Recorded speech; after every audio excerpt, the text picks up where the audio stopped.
Voilà, actu décalée de ce matin pour terme éducation familiale. Doit-on satisfaire tous les désirs de nos enfants? Doit-on satisfaire tous les désirs de nos enfants? C'est vrai, il y a des parents qui gâtent les enfants parce qu'ils ont les moyens. Ils ne règlent plus la chose à tous les besoins, à toutes les demandes. Ils répondent positivement. Est-ce que c'est toujours bon pour l'enfant ou c'est dans certains cas nocif pour le bien-être de l'enfant? Nous allons essayer pendant les quelques minutes qu'il nous reste à passer en votre compagnie, chers amis téléspectateurs et auditeurs de la 102.3, de répondre à ces différentes interrogations. Henri Bonnet. Est-ce que vous donnez tout à vos enfants? Non. Au-delà d'avoir ou de ne pas avoir les moyens. Non, je ne donne pas tout. Est-ce qu'il donne déjà tout à sa femme?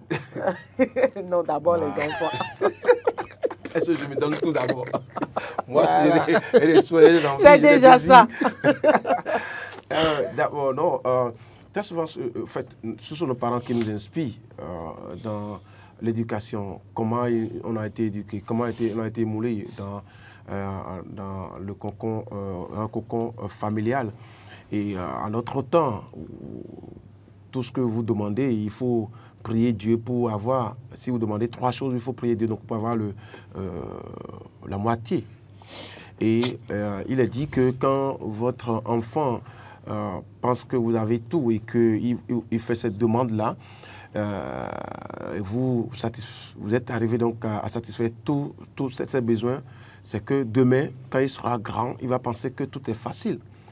Il va penser que tout est facile. Et moi, vous m'avez posé la question frontalement, je ne donne pas tout.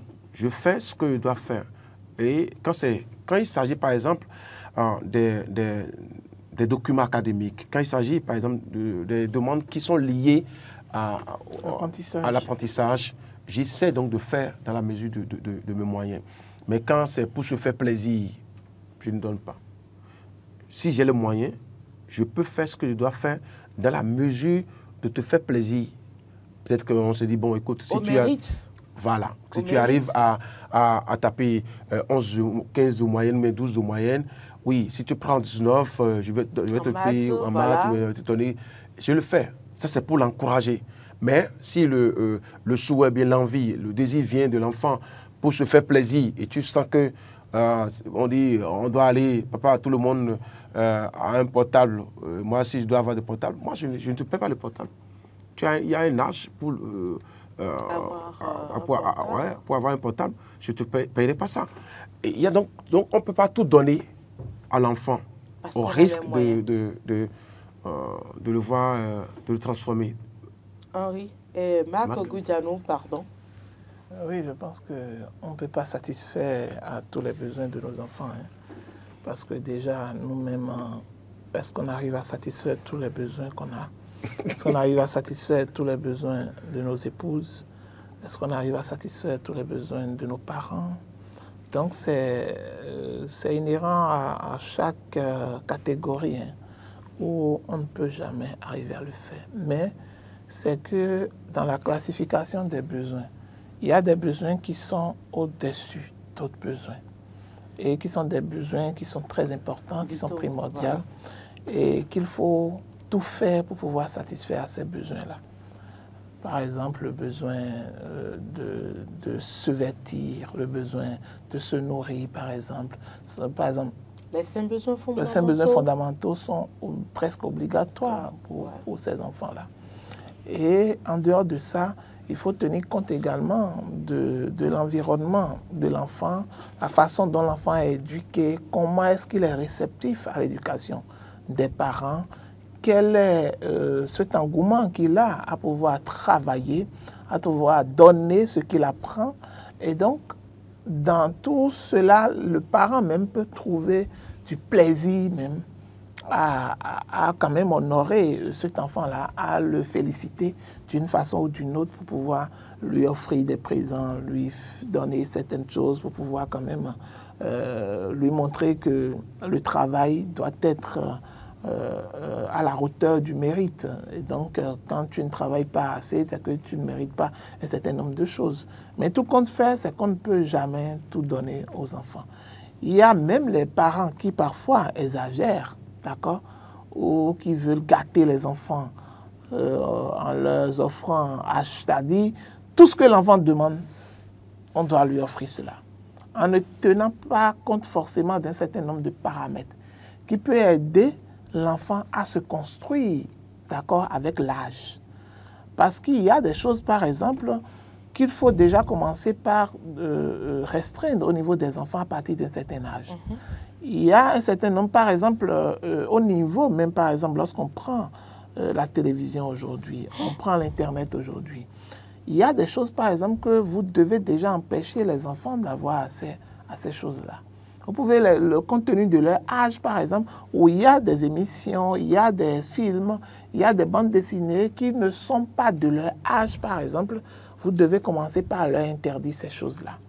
Lorsque l'enfant, parce qu'il a vu que l'enfant du voisin ou l'enfant de l'ami, on lui a offert telle chose et que l'enfant commence à faire une exigence, vous devez lui montrer qu'en réalité, que ce n'est pas parce que tu as vu chez l'autre qu'on doit forcément te l'offrir immédiatement. Donc, le fait de vouloir satisfaire à tous les besoins des enfants les amène au fait à être indisciplinés. Parce qu'ils pensent que c'est un acquis pour eux, c'est un droit de satisfaire à tous leurs besoins. Or non, parfois on a la capacité de pouvoir satisfaire un certain nombre de besoins, à certains besoins des enfants, mais on se retient parce qu'on se dit « Ah, il faut que je ne lui donne pas tout, parce que si je l'habitue à ça, ça veut dire qu'à un moment donné, ça pourrait devenir des caprices. » Voilà. Et donc, parfois, sciemment, on a les moyens de le faire, mais on refuse de le lui offrir. Parce qu'on attend quelque chose de lui. Parce qu'on a un esprit de discernement en tant que parent qui nous permet quand même de mieux appréhender, de mieux savoir telle chose je dois te donner, telle chose je ne dois pas te donner, par exemple. Ça ne vous étonne pas. Moi, j'aime souvent donner l'exemple avec mes enfants, par exemple, lorsque on va n'importe où, par exemple, ou même on va dans des familles, amis, par exemple, et que vous leur offrez des bonbons, les enfants ne mangeront pas. Parce que c'est déjà inculqué comme ça chez eux. On ne mange pas de bonbons chez moi. C'est interdit. Vous pouvez manger tout ce qui est autres friands, biscuits et autres, mais les bonbons, on n'en mange pas. Et donc déjà, je leur ai déjà donné cette ligne de conduite et ils savent qu'ils doivent suivre. Dehors, quand dehors, ils sont à l'école? Ils iront dehors où? Non, à l'école? Même à l'école. Ils peuvent acheter s'ils prennent de l'argent. Jamais, ça dépend de l'éducation. Ça, en fait. Ça dépend de comment... Ça dépend de comment vous éduquez vos enfants. Hein. Je vous assure tout. Moi, il arrive même que non, pas besoin d'être gendarme. Vous n'êtes pas là, donc vous ne pouvez pas... Oui, même quand vous n'êtes pas là, quand vous n'êtes pas là même, d'accord, ça dépend de... C'est pourquoi je dis tout dépend de l'éducation que vous donnez à vos enfants. Par exemple, vous imaginez un instant, on va à l'école, on fête des anniversaires, on donne des cadeaux et des bonbons, mais mon enfant, à moi, il ne mangera jamais sans ramener à la maison. Donc ça veut dire qu'on n'a pas besoin... Voilà. C'est même pas des enfants à l'école. Voilà. Même toute personne qui te donne quelque chose sur la voie ou n'importe où, l'enfant doit ramener ça à la maison. Dans ce cas maintenant, vous étiez gendarme derrière l'enfant. Ça veut dire que c'est un certain nombre de principes que vous lui avez donnés. Non, le bonbon, c'est un temps. Et qu'il a gardé. Bon, non, si c'est lui-même qui doit acheter, l'enfant ne trouve pas risque à s'acheter ça, à se faire plaisir. Bon, parce que peut-être vous aimez manger le bonbon, par exemple. Moi, je vous dis, par exemple, moi, je n'en mange pas. Moi, principalement, par exemple, je n'en mange jamais. Ça part de là. Ça part de là. Et donc, ça veut dire que, ça ne veut pas dire que c'est mauvais en soi totalement. Papa vous interdit de le faire, mais lui en prend devant vous. Exactement. Donc, dès que le principe est acquis et que, bon, on sait que tout le monde sait que c'est... et pour les enfants, ils se disent que du moment où on n'en mange pas à la maison, personne n'en mange, et que c'est rien de spécial pour eux. Hein. Parce qu'avant que vous vous habituez à quelque chose et que vous prenez goût à la chose, il faut que vous commencez par manger d'abord. C'est comme la fille qui est vierge. D'accord? Du moment où il n'a pas encore goûté à la chose, elle n'a pas encore goûté à ça, au sexe, ça veut dire qu'elle n'aura pas une appréhension pour dire que c'est indispensable pour elle et qu'il faut forcément... Donc, il faut que les autres en parlent à côté d'elle pour... Voilà, pour lui donner le goût à ça, et les tentations et autres. Ça va commencer. Voilà, et donc je pense que... Justement, l'école est propice pour ça, pour l'exemple du bonbon. Oui, c'est ça que je dis. Ça aussi, il faut contrôler. Il faut aussi avoir donc, une idée sur les amis de nos enfants. C'est ça aussi, les conséquences. On peut bel et bien éduquer l'enfant à la maison, mais le dehors, la société peut également contribuer à détruire ce que vous essayez de construire, de formater en votre enfant. Un relevé cas pour dire, en disant que si votre enfant est ami aux enfants de Richard, il est prêt à tout donner à tout moment. Il va transformer votre enfant. Mais en retour, vous devez lui montrer que non, la vie n'est pas aussi... C'est vrai qu'on dira que si vous avez bien éduqué votre enfant, il ne pourra pas facilement changer de comportement. Mais ce n'est pas aussi facile quand on le dit. Ce n'est pas aussi facile parce que l'enfant reste un enfant. Non, car ne dites pas que c'est quand vous dites ça, moi, ça me frustre. Ça me frustre dans la mesure où c'est comme si... Oui, ça me frustre parce que nous... Moi, par exemple, j'ai été éduqué sur certaines valeurs. Et moi, je dis ça ne peut jamais changer, quel que soit l'environnement. Ils viennent à l'école. Oui. Quel que soit l'environnement dans lequel je sois là. Je prends un exemple. Votre enfant n'a pas de tablette? Non, justement. Mon enfant n'a pas de tablette. Et je vous dis, mes téléphones peuvent rester là 24 heures sur 24. De tablette. Oui, c'est pourquoi je lui dis que c'est différent. L'éducation ne se ressent Justement, pas. c'est ça. Ça ne se ressent pas. Et ne pensez pas que parce que certains enfants peuvent aller à l'essai parce qu'ils vous a dit que moi, mon enfant a de tablette. Non, c'est juste un exemple qu'on donne sur ce je vais donner un exemple pour édifier. Non, Carole, suis un exemple par exemple. Vous verrez qu'avec facilité, par exemple, certains parents, ils peuvent laisser leur téléphone. Leurs enfants peuvent prendre parfois. Ou bien parfois, quand ils sont derrière leur téléphone, ils sont en train de lire, vous verrez leurs enfants derrière. Je vous dis, moi, vous êtes sur le plateau. Et tu vas venir, moi, mon enfant, tu vas venir rester. Moi, j'ai rentré mon téléphone, tu vas venir dire, je vais jeter un coup d'œil, ou bien je vais laisser mon téléphone, tu vas toucher. Tu n'es même pas encore né. Donc, tes cahiers sont où? Aïe. Donc, commencez à donner. Il y a certaines. Non, vous parlez de la rigueur dans l'éducation. Oui, bien sûr, mais c'est ça qui amène à ce que les enfants soient rigides. Je suis parfaitement même quand ils sont dans un environnement, c'est ça qui amène les enfants la société peut toujours les corrompre. Et pourquoi la société ne vous a pas corrompu? Pourquoi la société ne vous a corrompu, ne vous a pas corrompu à devenir tiktokeuse et sur les réseaux sociaux et avec... Pourquoi? Parce que les parents vous ont donné des acquis que vous avez préservés. Je prends des valeurs. Je prends certaines valeurs qui ne de la même manière, il faut montrer à l'enfant que voilà comment ça va se passer. C'est ça. Vous avez la possibilité donc de vous taper 20 billets en une journée. Est-ce que vous arrivez à le faire? Vous montrez à vos enfants que oui, j'ai les moyens de le faire, mais je n'allais pas le faire parce que ce n'est pas bon, forcément. Donc, on ne peut pas tout donner à l'enfant. Il faut que l'enfant même soit content des difficultés de la vie. Quand vous refusez de votre enfant, il sait que vous avez la possibilité de lui donner par exemple 1000 francs et vous dites non, je n'ai pas à te donner. Qu'il soit frustré. Mais il y a des parents, en parlant du petit déjeuner, qui vont jusqu'à donner 2000, 3000 francs comme petit déjeuner les parents font même à des enfants qui sont en 5e, 6e, 4e. Et un jour, je donne 300 francs à ma fille pour aller à l'école. Elle me regarde dans les yeux et me dit, maman, qu'est-ce que je vais faire avec 300? Et maman, qu'est-ce que je vais faire avec 300? Les gens s'amènent 2000 francs et finissent ça comme petit déjeuner. C'est les mauvais amis, en fait, c'est ça aussi. En fait, c'est ce dont je parle. Et c'est votre rôle de pouvoir sciencer votre fille, pour pouvoir lui faire connaître la réalité. J'avais commencé par donner 500. Quand elle a dit ça là, elle est restée du début de l'année jusqu'à aujourd'hui sur les 300 francs. Voilà ce qu'on dit. Donc, c'est sur les 300 francs. Restez pas seulement, mais expliquez-lui le bien fondé. C'est fait. C'est ça. Vous lui dites qu'on doit se contenter de ce qu'on a. Elle n'a pas rechigné. Non, même si elle réussit, c'est qu'elle doit subir. Et c'est ça, l'éducation. Elle réussit là. Moi, j'ai autre à lui donner. Les parents font même abonnement à festival de classe. Non, c'est des comportements découragés. Oui, pour une année. Et quand l'enfant n'arrive pas à devenir quelque chose, il n'a pas les moyens, il est obligé de voler, il est obligé de corrompre, il est obligé. Mais c'est des vices qu'on développe chez les enfants. Il faut peut-être un tour en arrière. Comment le parent là qui fait abonnement, qui donne tout à l'enfant, comment il a été éduqué d'abord? Si l'enfant, lui, est éduqué également dans l'aisance totale et dans vie boulot, là, vie joboulou, l'enfant qu'on ne touche pas et qu'on reste là. Donc, oui, il peut faire aussi.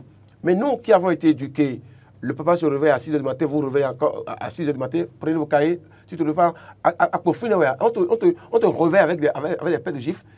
Vous ne pouvez pas tout donner. Vous devez mouler même votre enfant dans l'éducation, dans la rigueur et dans la ténacité. Et votre argumentation, ça me rappelle, ça m'amène à faire une remarque très importante aux parents. Vous savez, les parents, ou bien ceux qui ont grandi dans une famille modeste, d'accord, qui n'ont pas bénéficié de tout le luxe qu'il faut, et qu'à un moment donné, ils sont devenus immensement riches. Vous savez, il y a une grave erreur que certains font. Ils se disent, du moment où moi, je n'ai pas eu à bénéficier de tout ça là, mes enfants ne vont pas. Je les mettrai tout. Et on donne tout un poulet à un enfant. Et c'est l'enfant qui mange à satiété. C'est quand il est rassasié qu'il abandonne ce qui reste. C'est ça. Quand vous abandonnez le poulet, mais pour ça, c'est vous les femmes qui mangez le poulet. Qui a même mangé le poulet? Non, sérieux, c'est des comportements découragés chez les parents. C'est pour ça, très souvent, on voit que après le départ de cette terre, que leurs biens sont dilapidés. Oui, que les biens ne sont plus. Non, parce que les enfants n'ont aucun sens. Vous n'avez pas pris le temps d'éduquer votre enfant dans la gestion, dans la rigueur. L'enfant, à un moment donné, oui, on parle des 5 besoins fondamentaux. Même dans les 5 besoins fondamentaux, là, il peut arriver que vous n'ayez pas un des besoins. D'accord? Mais l'enfant, il doit comprendre que son papa, oui, n'en a pas. Il y a un parent qui dit, moi, mon enfant ne mange pas Sylvie. Le poisson. Et elle doit vieillir. Sylvie. Ça peut être bon, je m'abstiens de commenter et de dire les circonstances dans lesquelles cette phrase est sortie, quoi. Je l'ai regardé, je dis, il mangera Sylvie. Non, peut-être il est allergique. Il mangera l'enfant est allergique. Non, allergique, d'accord. Il mangera tout ce que je mangerai. Merci Marc, merci Henri. Je tiens à conclure une fois encore mon émission sur ce plateau. Merci, chers téléspectateurs, de nous avoir suivis. Retrouvez-nous la semaine prochaine. Maury vous retrouve demain, même chaîne, avec la même dynamique. Très belle journée à chacun et à tous.